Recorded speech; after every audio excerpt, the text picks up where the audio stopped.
So my name is Megan Black. I am a biracial woman from Iowa. I was born and raised, also Roman Catholic.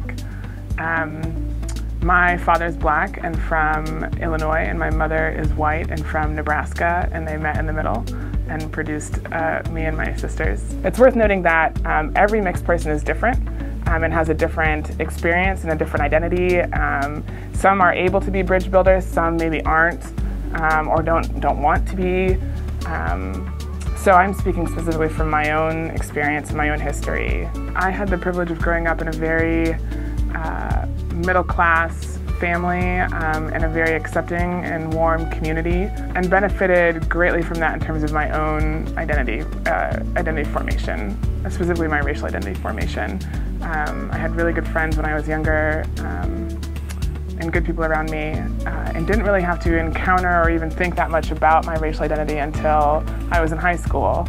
I was sent on a summer camp with a bunch of other Black students and had to identify for myself for the first time the fact that I was Black, which wasn't that I hadn't realized or I hadn't acknowledged before that I was biracial or Black, but I hadn't had to think about it or really claim it in the same way as I did in this space, because I hadn't been around this many people who were my age and also my race. I had been raised around white people.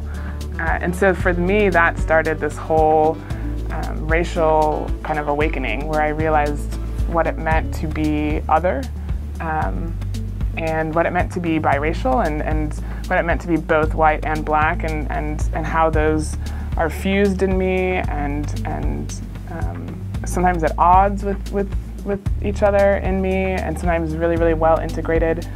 And then the rest of my adulthood has been about appreciating and living into the promise and potential of both of those aspects of my identity. Part of the beauty of being biracial is that I'm invested in both my Black side and my Black family and my white family, my Black friends and my white friends, my mixed friends when I have them. And because of this, I see myself sometimes as a bit of a bridge builder.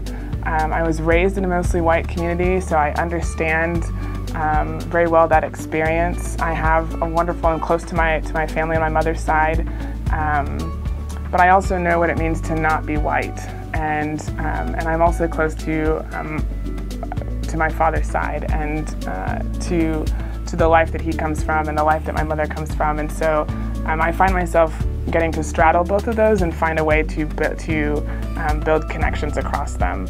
And it means that I can appreciate the gifts that all people have to offer. And this isn't just about race anymore. It isn't just about Black and white anymore. It's about the fact that everyone has something to offer.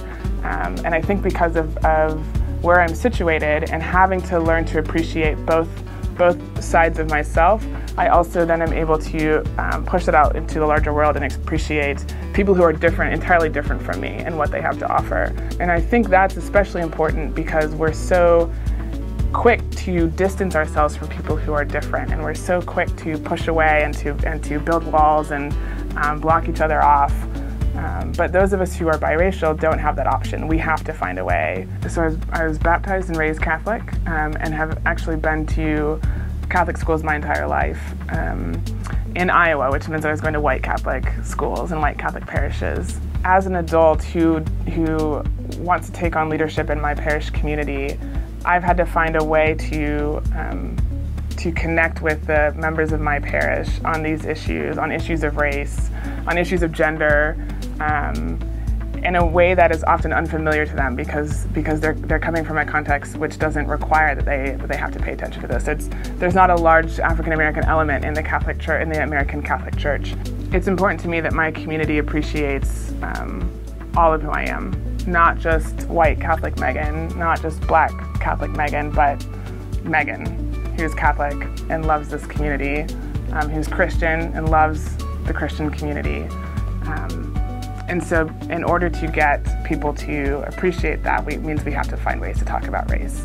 So in that way, race has really seeped into my experience of Christianity and into my faith life.